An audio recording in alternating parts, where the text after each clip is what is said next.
Bom, pessoal, a gente já vai começar. Então, primeiro quero agradecer a presença de todos vocês e espero que vocês gostem aqui da apresentação, do material. Né? Hoje a gente vai falar um pouquinho sobre a escala de qualidade de vida da pessoa idosa. A gente está aqui com o autor Vitor, né, que fez aí parte com a gente de um trabalho muito especial, né? E eu vou apresentar um pouquinho sobre os autores, né? O material, a EQVI, ela é tanto do Maquilin, né, o autor Maquilin e o Vitor. O Maquilin, ele é professor, né, e ele tem graduação aí em psicologia pela São Judas, ele tem mestrado em psicologia pela PUC, doutorado em psicologia médica da Universidade Federal de São Paulo. Ele tem experiência de mais de 25 anos com atendimento em psicoterapia cognitiva comportamental, a TCC, e ele é docente atualmente, né, do programa de pós-graduação da Universidade de São Francisco, Campinas. Né? Ele tem experiência na área de psicologia com ênfase na avaliação psicológica, tratamento e prevenção de doenças psicológicas, e principalmente com temas relacionados à depressão, suporte familiar, suicídio, adolescentes, estresse, questões de qualidade de vida também. O Vitor, que está aqui com a gente hoje, ele é enfermeiro, né? Tem aí graduação pela Escola de Enfermagem Wenceslau Brás.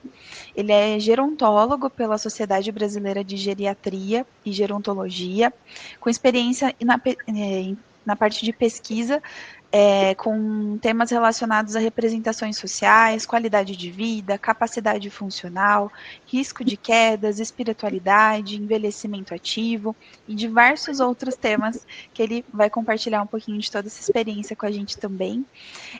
E atualmente ele criou e dirige o programa Envelhecer com Saúde e Dignidade da Rádio Itajubá, de Minas Gerais, que é de onde ele fala conosco hoje. Né?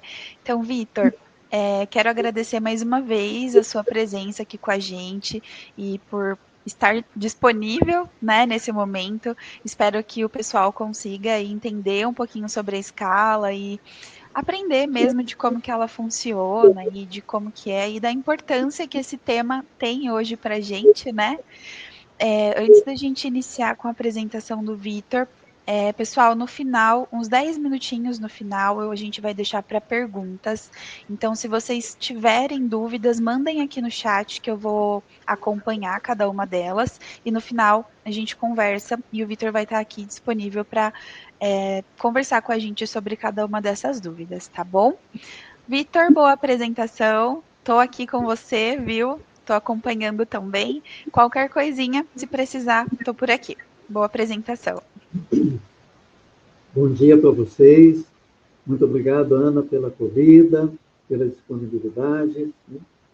Eu quero trazer hoje para vocês como se deu a construção e a validação da escala de qualidade de vida da pessoa idosa. Como a Ana comentou, estou falando com vocês de uma cidade do sul de Minas Gerais, que se chama Itajubá, né, onde eu atuo profissionalmente. Ok? Antes da gente começar, eu queria só informar também que a construção e a validação dessa escala é fruto de um pós-doutorado que eu fiz com o professor Maquilin, que foi o supervisor. Então, desse pós-doutorado, resultou a construção e a validade dessa escala. Preciso saber da origem, de onde veio. Qualidade de vida é um tema que eu sempre estudei. Estudei na graduação, estudei no mestrado, estudei no doutorado e, finalmente,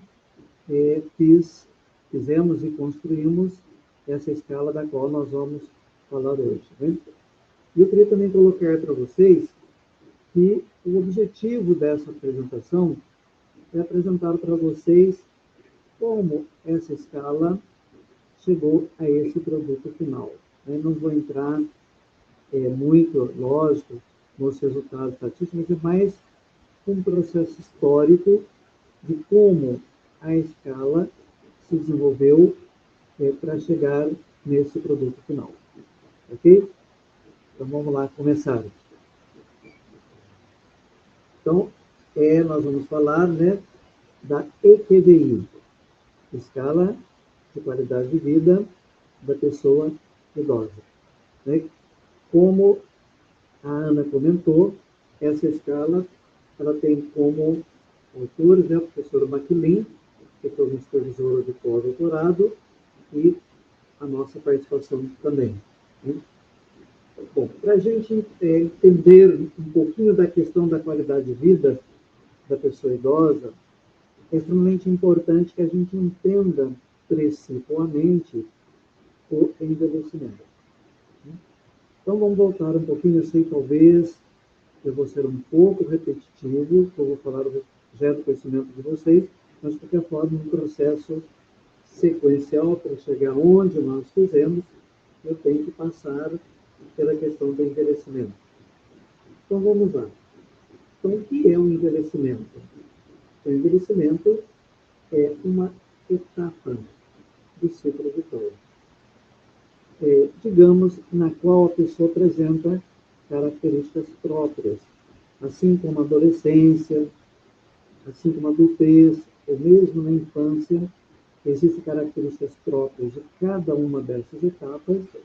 O envelhecimento também possui as suas características próprias, né, que são os elementos próprios do envelhecimento. E que numa linguagem gerontológica, nós chamamos isso de senescência. Mas aonde que o envelhecimento começa a ter diferenciação das outras etapas? Porque o envelhecimento ele pode ser com senescência, que são os elementos normais, as características normais que apresentam o envelhecimento, mas poderão também apresentar elementos anormais, que é a senilidade. Então, fazendo a diferença, né, senescência e senilidade, nós chamamos de senescência aquelas alterações normais que aparecem no envelhecimento. E chamamos de senilidade quando esse envelhecimento está cerceado por doenças, por sinais e sintomas patológicos. Então, interessante, visão um pouco ampla e global do envelhecimento, é importante que a gente retome isso. Esse envelhecimento, ele tem aí dois grandes pilares no contexto contemporâneo, que são a explosão demográfica e a longevidade. Então, vamos parar um pouquinho para a gente fazer algumas considerações sobre esses dois pilares. Quando nós falamos da explosão demográfica, é importante a gente olhar para o mundo. Então, a explosão demográfica, ela é em nível mundial. O mundo todo está passando por esse processo de ter um número acentuado de pessoas idosas. Fato que nunca foi observado, identificado na população mundial. Então, isso é uma realidade irreversível que vai continuar aumentando. E posso dizer para vocês que quase sem controle, devido ao aumento exacerbado que está havendo das pessoas idosas. Então, é importante a gente trazer aqui para a realidade brasileira. Daqui 2 anos, vejam bem, o Brasil será o 6º país do mundo com o maior número de pessoas idosas. 6º país do mundo com o maior número de pessoas idosas. Da América Latina, será o país com o maior número de pessoas idosas. Então, isso é bastante importante que a gente retome isso. Associado a isso, o que é importante nós também trazermos para esse envelhecimento como população explodindo aí em quantidade. Os outros países, os outros continentes, em especial o velho continente, a Europa, eles tiveram oportunidade, tempo, visão para se preparar para essa situação. Quando nós olhamos para a realidade brasileira, nós, infelizmente, concluímos que o Brasil não está preparado para isso e não está se preparando para esse fato que cada vez mais é acentuado. Eu, hoje, já costumo dizer, o Brasil é um país jovem de cabelos brancos. Então, nós temos hoje aí essa grande quantidade desse segmento populacional e que, infelizmente, nos falta em políticas públicas, do ponto de vista social, do ponto de vista de saúde, do ponto de vista especificamente do mundo do trabalho, uma série de questões e problemas que ainda não estão solucionados, que carecem de uma solução e não sabemos se realmente vamos chegar a esse ponto de acertarmos essa situação. Então, para dar um panorama aí geral, a população de idosos, do ponto de vista demográfico, estamos nessa condição. O segundo pilar, que é quando nós falamos da longevidade, também é algo extremamente crescente e acentuado em nível mundial e também em nosso país. Né? Vamos fazer algumas referências para a gente poder entender. Diz a história, né? Um autor que se chama McDry, ele fala que Jesus Cristo, aos 33 anos, naquela época, ele morreu idoso. Dom Pedro II morreu aos 50 anos e foi considerado pessoa idosa. Então vamos trazer esses fatos para o momento atual. 33 anos é uma pessoa idosa na nossa realidade, uma pessoa de 50 anos é uma pessoa idosa. Então, para a gente poder refletir um pouquinho. Hoje nós falamos no Brasil de pessoas pós-centenárias, não são nem centenárias, pós-centenárias. E nós temos aí mais de 100 mil pessoas pós-centenárias em nível nacional, sendo a predominância no estado de São Paulo, segundo lugar Bahia, Minas Gerais, depois do Rio Grande do Sul e assim por diante. Então nós vivemos a era das pessoas idosas pós-centenário. Então isso retratando e mostrando a questão da longevidade dentro do envelhecimento. Então, é bastante importante que a gente tome como consciência esses aspectos. E vou trazer para vocês alguns pontos também que são importantes para a nossa reflexão. Então, Brasil, numa proporção enorme de pessoas idosas, dentro de 2 anos, 6º país do mundo com o maior número de pessoas idosas. Então, vamos olhar para a situação das nossas pessoas idosas. Então, tem alguns pontos bastante alarmantes. Por exemplo, nós temos aí, na atualidade, pessoas idosas vivendo sozinhas. E essas pessoas idosas vivendo sozinhas, ou é por opção própria, sendo a maior proporção, por falta de opção. Tem 2 causas que levam uma pessoa a viver só, ou por opção, ou por falta de opção. Infelizmente, por falta de opção, é que predomina. Né? A gente sabe aí, essas pessoas vivendo sós, risco que elas podem correr com a sua diminuição da capacidade intelectual, com sua perda de autonomia, né? De quedas que poderão ter em casa, enfim, com toda essa consequência. Se isso não bastasse, segundo a literatura, está aumentando cada vez mais a quantidade de pessoas idosas vivendo em situação de rua. Segundo um autor, Cabalan, ele fala assim que nos últimos 5 anos nós tivemos aí um aumento muito grande de pessoas idosas vivendo em situação de rua. Então pensa um pouco, né, gente? A pessoa chega na situação do envelhecimento e parece que a opção que ele tem é viver em situação de rua. Outro fato alarmante e muito preocupante é o aumento do número de suicídio entre pessoas idosas, principalmente do sexo masculino. Tem um autor, o Carsola, que ele retrata muito isso, né? O número de pessoas idosas indo para o suicídio. Aqui na minha realidade, nós tivemos aí nos últimos 5 meses 3 pessoas idosas com ocorrência de suicídio.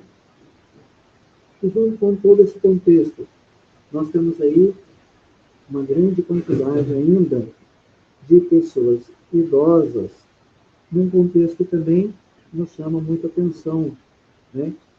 Que é pessoas que estão enfrentando a vida com certas debilidades, com certas fragilidades do ponto de vista de saúde, né? Junto com isso, nós temos aí também a questão do trabalho, né? A pessoa idosa ainda na nossa realidade, ela está vivendo muito da questão do trabalho informal. E um ponto ainda que nos chama a atenção: a pessoa idosa está voltando a ser, digamos assim, gerenciadora da sua família. Só que agora a família dela está cercada pelos filhos e os filhos com as suas respectivas famílias. Então ele está sendo o gerenciador da sua família, agora não é do filho único, né, como foi no passado.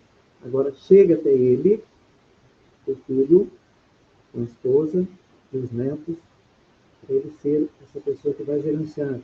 Porque ele tem, na maioria das vezes, uma aposentadoria. E na nossa situação, o que está acontecendo? Pelo índice de desemprego. Então, a alternativa que os filhos encontram é morar com o pai, onde existe a estabilidade de um salário, que no caso é a aposentadoria dos próprios pais. Só isso não. É bastante importante que a gente entenda esse idoso no contexto principalmente social, no qual preconceito ainda é muito grande em relação às pessoas idosas. A pessoa idosa ainda sofre muito preconceito. Associado a isso, a discriminação, que é cada vez mais acentuada em relação às pessoas idosas, né? Então, no contexto social, ela ainda enfrenta essa situação. Junto com isso, é também importante a gente observar um certo isolamento em decorrência das nossas pessoas idosas, principalmente quando se refere ao mundo do trabalho. Quando pessoas com 60 anos ou mais já são discriminadas no sentido de inserção no mundo do trabalho, né? Tanto o homem quanto a mulher. Então, isso tem sido, assim, bastante acentuado ainda, mesmo a pessoa idosa apresentando condições de saúde adequadas, a idade é um fator impeditivo. E aqui, quando eu falo de idade, eu quero entrar muito no idadismo, que tem sido uma forma de preconceito e discriminação muito grande entre as pessoas idosas. Então, normalmente, quando nós perguntamos quantos anos você tem, e a pessoa diz 80, por exemplo, nós já fazemos uma interpretação de julgamento como é esta pessoa. Quer dizer, nós julgamos a pessoa única e exclusivamente pela sua idade, né? Quando a gente analisa isso, a gente vê a redução que se faz da pessoa idosa única e exclusivamente no contexto de sua idade. Então, a pessoa ela é entendida, ela é compreendida, ela é avaliada e toma-se decisão em relação a ela a partir da sua idade, né? O que nós chamamos desse envelhecimento cronológico. sendo que hoje o maior tipo de envelhecimento que nós podemos considerar é o envelhecimento funcional. Se a pessoa está realizando as suas atividades básicas, fundamentais e avançadas da vida diária, será que não vale mais do que única e exclusivamente a idade? E será que a idade realmente é um fator de caracterização do envelhecimento quando essas idades estão sofrendo modificação? Por exemplo, nós sabemos que Estados Unidos, Europa, se considerava, do ponto de vista de idadismo, 65 anos ou mais. A Itália já está no estudo para passar para 75 anos. Então fica a pergunta, realmente a idade a caracteriza? Se está havendo mudanças, nós podemos considerar o envelhecimento apenas do ponto de vista de idade, apenas do ponto de vista etário, ou nós precisamos, principalmente no contexto atual, alargar a nossa visão, alargar basicamente as nossas concepções. Então, isso são pontos aí de reflexão. E, logicamente, nós sabemos que o envelhecer de hoje não é o mesmo envelhecer de 10, 15, 20 anos atrás. Então, nós sabemos que hoje a visão do envelhecimento é outra. Os paradigmas são outros. Mas parece que a sociedade como um todo ainda não se conscientizou disso, não tem interesse e acabou ficando ainda nas concepções antigas, nas concepções do passado, em relação a esse significado e esse entendimento que a pessoa idosa sempre teve. Então, aqui, eu tenho sempre essa pergunta. Nesse contexto que nós colocamos para vocês, o que é mais importante? É acrescentar anos à vida ou é acrescentar vida aos anos? Se a nossa opção é acrescentar vida aos anos, então nós precisamos pensar em qualidade de vida. Né? Nós precisamos viver bem,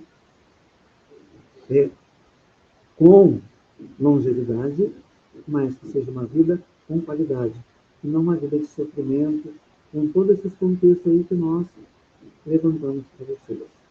Então, é importante entender um pouquinho o que é a qualidade de vida, para depois a gente entrar na questão da qualidade de vida no envelhecimento. Então, quando nós falamos dessa qualidade de vida, nós vamos chegar a alguns aspectos importantes. Primeiro, trata-se de um termo de alta complexidade, para o qual não há uma definição universal. Os autores costumam dizer que existe tantas definições de qualidade de vida quanto o número de estudiosos desse assunto. Porém, é um termo multidimensional, multifacetário, ou seja, a qualidade de vida não se explica por si só. Ela necessita de fatores, ela necessita de domínios, exatamente para que ela seja melhor entendida. E hoje, o conceito que nós mais seguimos é o conceito da Organização Mundial de Saúde. Né? E para o presente trabalho, nós então adotamos a seguinte definição de qualidade de vida. Que qualidade de vida é uma situação de satisfação ou insatisfação em relação à vida e aos seus diversos fatores. E que é de natureza subjetiva, ou seja, quem pode falar da sua qualidade de vida é cada pessoa. A qualidade de vida jamais pode ser avaliada objetivamente. Ela é de natureza única e exclusivamente subjetiva. Então, é bastante importante a gente entender esse aspecto. E nós sabemos que, junto com essa evolução da qualidade de vida, foram construídos diversos instrumentos. Então, nós temos, no primeiro momento, não só do entendimento da qualidade de vida, mas também da construção de escalas.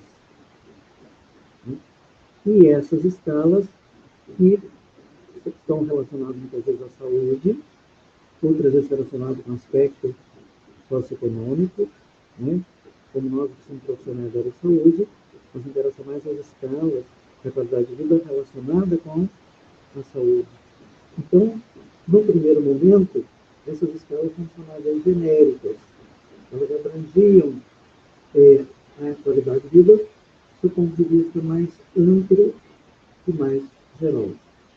Okay? Então, nós aí avançamos nesse sentido quando nós falamos de qualidade de vida. Bom, o que aconteceu? Nessa evolução, houve também a necessidade e a importância da gente entender a qualidade de vida no envelhecimento. E aí os estudos mostraram que a mesma qualidade de vida, por exemplo, da vida adulta, não é a mesma do envelhecimento. Por quê? Conforme comentamos, o envelhecimento tem as suas características próprias. Então aí houve a necessidade da criação de instrumentos específicos. Além dos genéricos, a criação de instrumentos específicos. E a criação de escalas próprias do envelhecimento, elas recebem o nome de escalas específicas. Eu posso aplicar uma pessoa idosa uma escala genérica e uma escala específica. As genéricas, nós vamos avaliar a qualidade de vida geral e, especificamente, uma escala própria do envelhecimento. Lembrando que, mesmo sendo uma escala específica do envelhecimento, volta àquela questão que nós falamos. É um termo multidimensional, multifacetado, de alta complexidade. A mesma questão em relação à sua definição. E isso, então, levou a gente a entender melhor o que é qualidade de vida no envelhecimento e também a criação de instrumentos próprios específicos, que contemplem domínios ou dimensões de fatores que sejam adequados e próprios ao envelhecimento, né? Como, por exemplo, independência física, autonomia, contexto social, que são, digamos assim, dimensões que a própria pessoa idosa vai encontrando no contexto da vivência do seu envelhecimento. Isso é bastante importante. Então, quando nós chegamos a essa, digamos, situação, então nós vemos a necessidade e a importância da construção de escalas específicas. E esse foi o nosso interesse no pós-doutorado. Criar uma escala de qualidade de vida específica à população idosa. Então, ficou-se assim, como construir essa escala? Então, tem uma historinha aí que eu vou contar para vocês. No mestrado, eu trabalhei com uma escala chamada Índice de Qualidade de Vida de Terras e Powers. Eu trabalhei com essa escala no México, porque eu fiz o meu mestrado lá, e nós usamos essa escala em pessoas idosas, uma escala genérica em pessoas idosas, porque até então não havia as escalas específicas. Então, para construir a EQDI, eu quis partir do Índice de Qualidade de Vida de Terras e Powers, que foi construída nos Estados Unidos por duas autoras, a Terras e a Powers. Então, no México, essa escala foi para lá e ela foi adaptada e validada à realidade mexicana. Então, por isso, eu utilizei lá. Quando eu fui fazer o doutorado na USP, a orientadora ela era uma sua área específica de qualidade de vida. Então, ela quis, da mesma forma que foi feito no México, adaptar o índice de qualidade de vida de terras e powers, adaptar e validar a realidade brasileira. Depois eu participei com ela dessa digamos, desse trabalho, né, de adaptação e validação da escala. Então, essa escala ficou também validada e adaptada à cultura brasileira. Então, no pós-doutorado, para construir a escala, a EQDI, eu quis partir dessa escala. O meu ponto de partida foi essa escala. Mas como que essa escala, que era uma escala genérica, transformou-se numa escala específica. Então, no meu doutorado, eu fiz um estudo qualitativo sobre qualidade de vida, e isso me deu, pelo método que eu utilizei, itens de qualidade de vida, que no caso era de pessoas idosas, porque eu fiz o trabalho com pessoas idosas. Então, ajustei esses itens e inseri nessa qualidade de vida de Ferris de Powers. Automaticamente, aquela escala que era genérica, ela passou a ser específica. Só com isso? Não. Eu também fui para a literatura, e fiz uma ampla revisão de literatura gerontológica e extraí dessa literatura consultada itens que eu pudesse acrescentar também à escala. Para você ter uma ideia, o índice de qualidade de vida de Ferris de Powers tinha 33 itens. Com esse processo, eu cheguei a 70 itens. Então, digamos, o estudo qualitativo, o doutorado, mais a revisão de literatura, então eu cheguei a 70 itens. Bom, de posse dessa construção, né, eu também quis dar oportunidade às pessoas idosas, quis dar, às vezes, a voz para elas. Então, eu fui para um estudo de grupo focal, no qual eu apresentei a escala. Em primeiro lugar, eu vi o nível de entendimento, e aqui é importante esclarecer para vocês que eu usei diversos grupos, com baixa escolaridade, média e alta escolaridade, no sentido de verificar o entendimento dessas pessoas, e, por outro lado, eu quis também dar oportunidade para elas, no sentido de que, na qualidade de vida delas, por exemplo, itens que não contemplavam o que elas acreditavam que era a qualidade de vida e que elas poderiam sugerir. E aí nós fizemos um ajuste, tiramos itens, acrescentamos itens, e com isso foram para 80 itens. Então, com a construção feita com diversas sessões de grupo focal e com a participação das pessoas idosas, não só no entendimento, mas também no sentido de nos sugerir itens e que foram adicionados, nós chegamos a 80 itens. Depois disso, fizemos um estudo piloto para ver realmente a questão do entendimento, digamos aí, da escala como tal. Então, a escala seguiu essa metodologia e assim foi construída. Então, nós, em seguida, começamos com a parte, digamos, da validade. Então, que método nós utilizamos? Então, nós usamos aí, né, pessoas idosas com 60 anos ou mais. Trabalhamos com uma amostra de 1.200 pessoas. E aqui é importante esclarecer para vocês, como era a construção de uma escala, nós usamos aí, digamos, Pasquale, que dizia que no mínimo 5 pessoas por cada item. Né? Como nós estamos com 80, você diria que a gente foi bem além dos 5 itens, né? Para ter uma amostra de 200, para ter uma amostra realmente representativa. Né?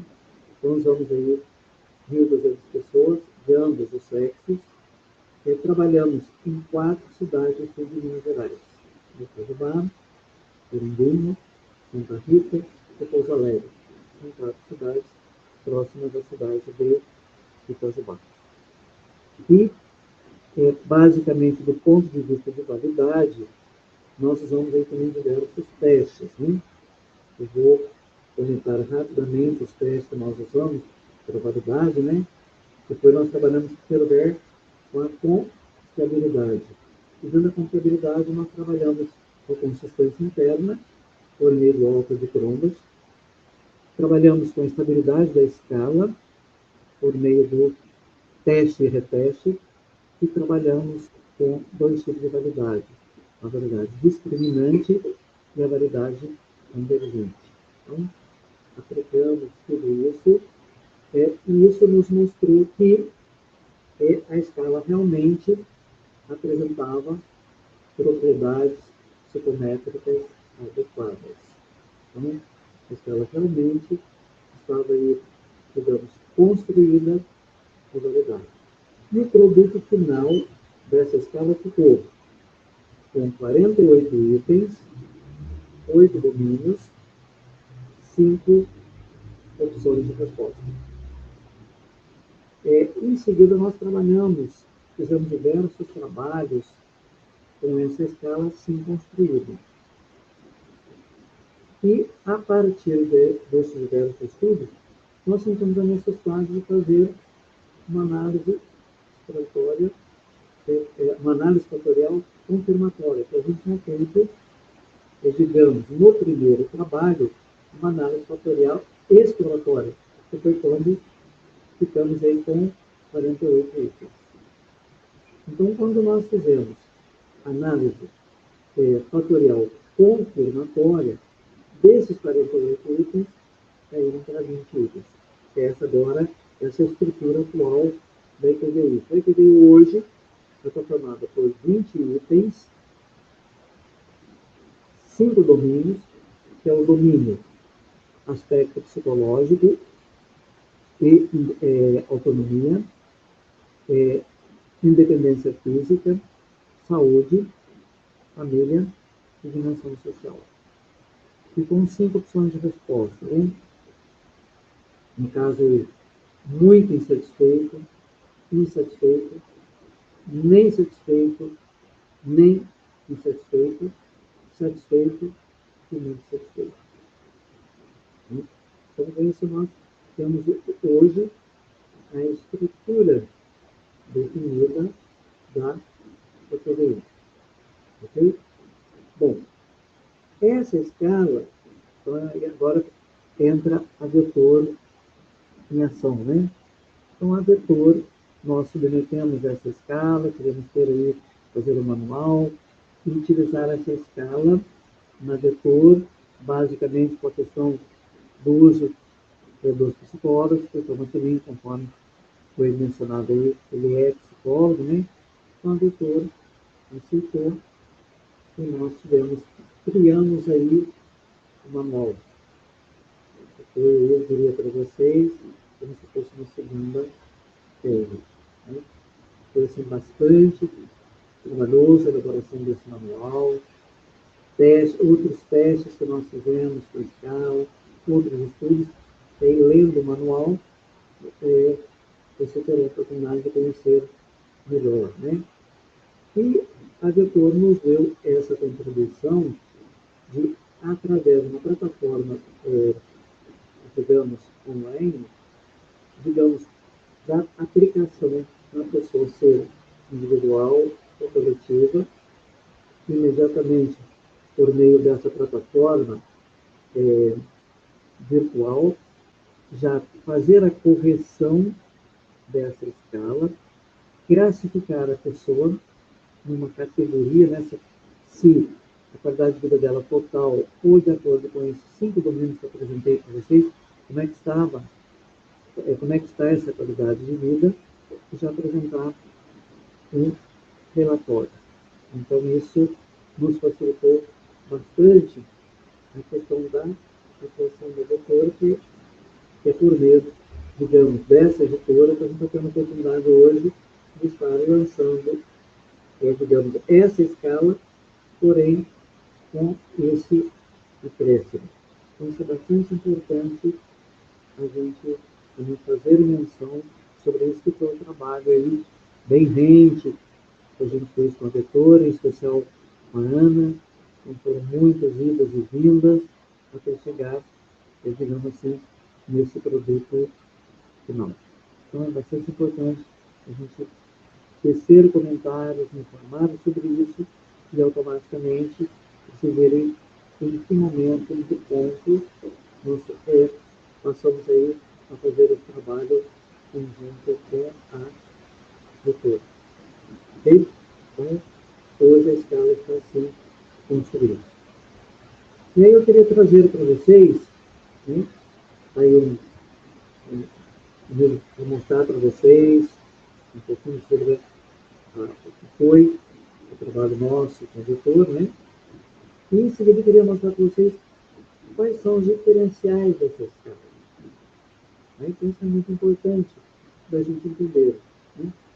Eu diria para vocês, o primeiro diferencial dessa escala, ela é a segunda escala de qualidade de vida da América Latina. Isso, com muita tranquilidade, sem nenhuma prepotência, eu digo isso. Porque a primeira escala que nós temos é uma escala que foi elaborada pela Organização Mundial de Saúde. Não sei se eu tiver a oportunidade de ter acesso, ou mesmo utilizá-la, né? A Organização Mundial de Saúde criou em diversos países do mundo escala de qualidade de vida genérica e específica. E a específica, ela criou para a pessoa idosa. Então, quando nós temos o recall BRIC, que é a escala genérica, e temos o recall USE, que é a escala específica. Isso foi criado pela Organização Mundial de Saúde. Por isso que eu digo que a nossa é a segunda que teve a oportunidade de passar por todo esse processo. Então, em termos de América Latina, nós temos a segunda escala. O que mais que eu falaria desse diferencial? É uma escala de fácil entendimento, de fácil preenchimento, é uma escala que deu a vez e a voz às pessoas idosas de participarem da sua elaboração. É uma escala que versa muito sobre a questão do envelhecimento ativo e saudável e que seguiu também os aspectos teóricos, fundamentais, sendo uma escala multidimensional. Né?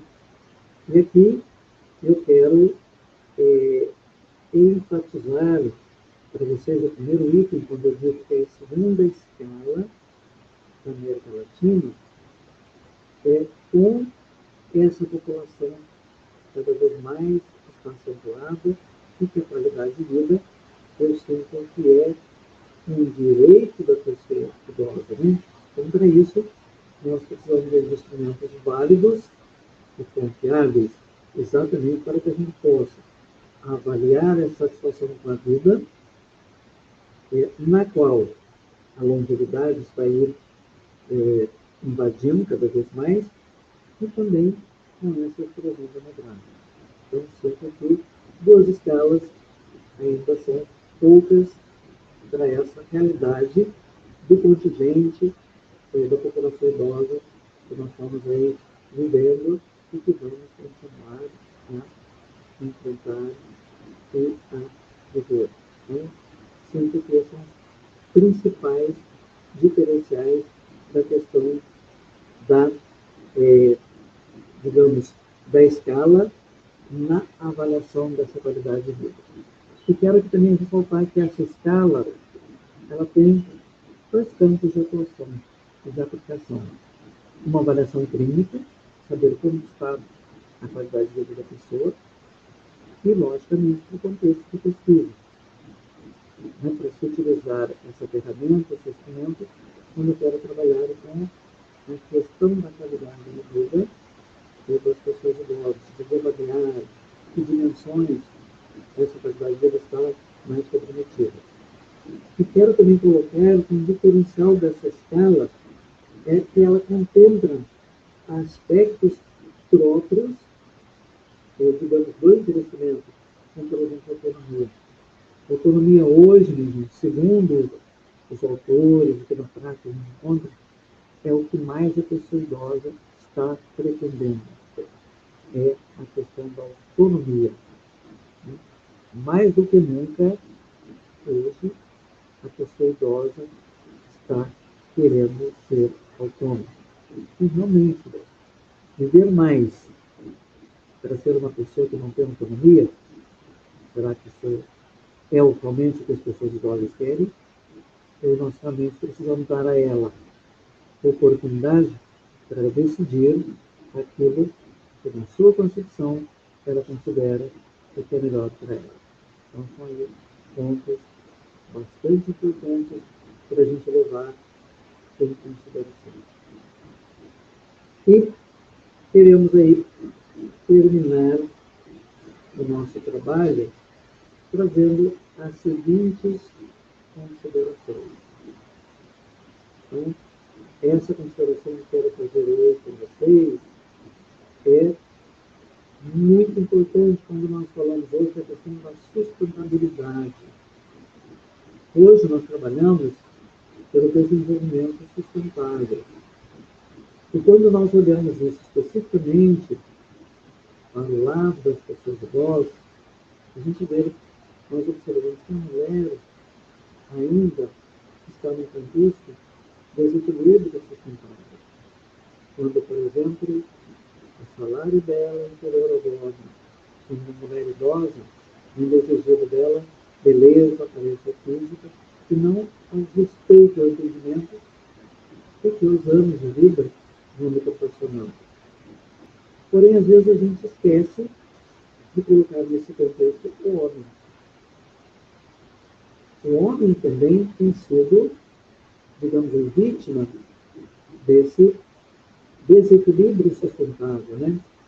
Quando, por exemplo, nós observamos que a mulher vive mais do que o homem.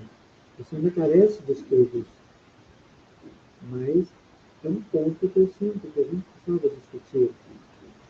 Por exemplo, que a mulher participa muito mais de atividades sociais e de lazer do que o homem.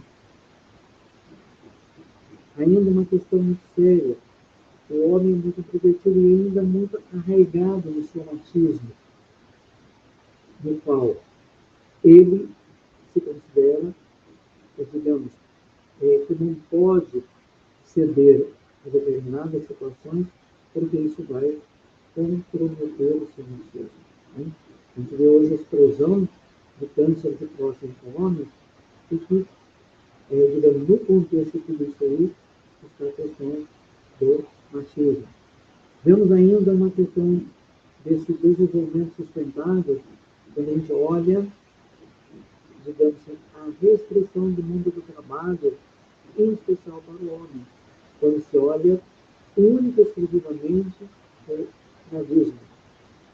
Você tem 60 anos, você tem 70 anos, então não dá mais para você trabalhar. Sem ver o homem num contexto mais global, que seria da sua capacidade profissional. Então, para toda essa questão desse desequilíbrio sustentável que nós estamos vivendo, para a gente comprovar isso, para a gente verificar, para a gente avaliar isso, tem que ser a qualidade de vida. E aí, a importância, a necessidade de termos instrumentos válidos, confiáveis, que realmente possam nos mostrar como as pessoas idosas, vivendo mais, com uma quantidade acentuada, estão em relação à sua vida. Realmente, elas estão satisfeitas com a sua vida, elas estão vivendo bem, e para isso nós precisamos trabalhar com a qualidade de vida. Então, trabalhar com a qualidade de vida no sentido de mensurá-la, nós precisamos buscar. Então, está aí a EQVI como sendo um recurso para atender esse contexto e essa necessidade das pessoas idosas no envelhecimento contemporâneo. Quando a longevidade e a explosão demográfica estão cada vez mais tomando vulto e tomando, digamos assim, parecer a nossa realidade. Então, com isso eu termino a apresentação. Quero agradecer a vocês e estamos abertos aí para as suas perguntas. Muito obrigada, Vitor, mais uma vez. Uma ótima apresentação, como de costume.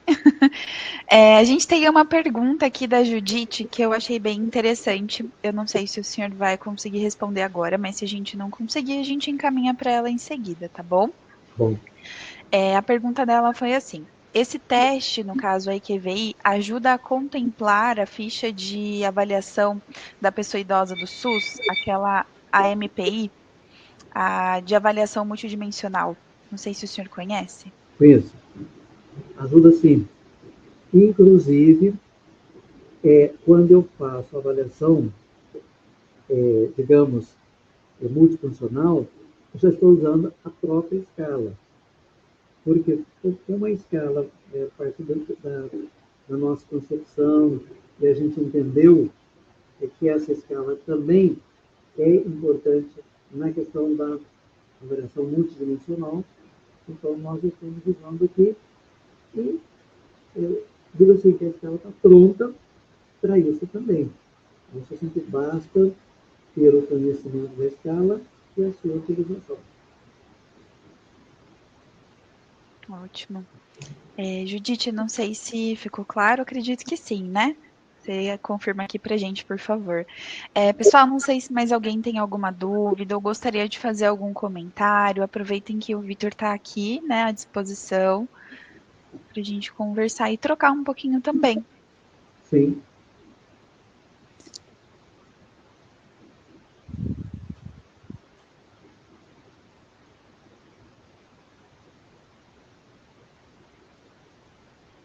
De qualquer forma, né, estou à disposição, que às vezes fazer pergunta num contexto mais, digamos, de um público, né?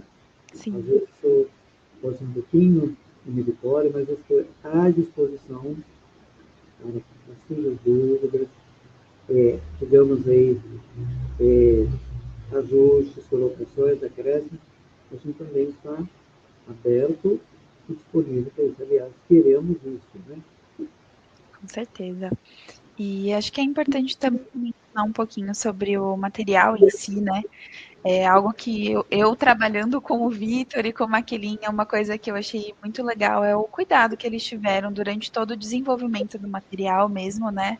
Em querer letras maiores para que fique mais acessível a leitura das pessoas idosas, né? Então, o material ele foi feito com muito cuidado, né? Então, a gente tem alguns profissionais aqui que eu sei que trabalham na área, né? Que estão participando conosco. Então, quando vocês adquirirem o material, vocês vão perceber isso, que realmente foi pensado com muitos detalhes, né? Para que a gente tenha aí uma facilidade na utilização também.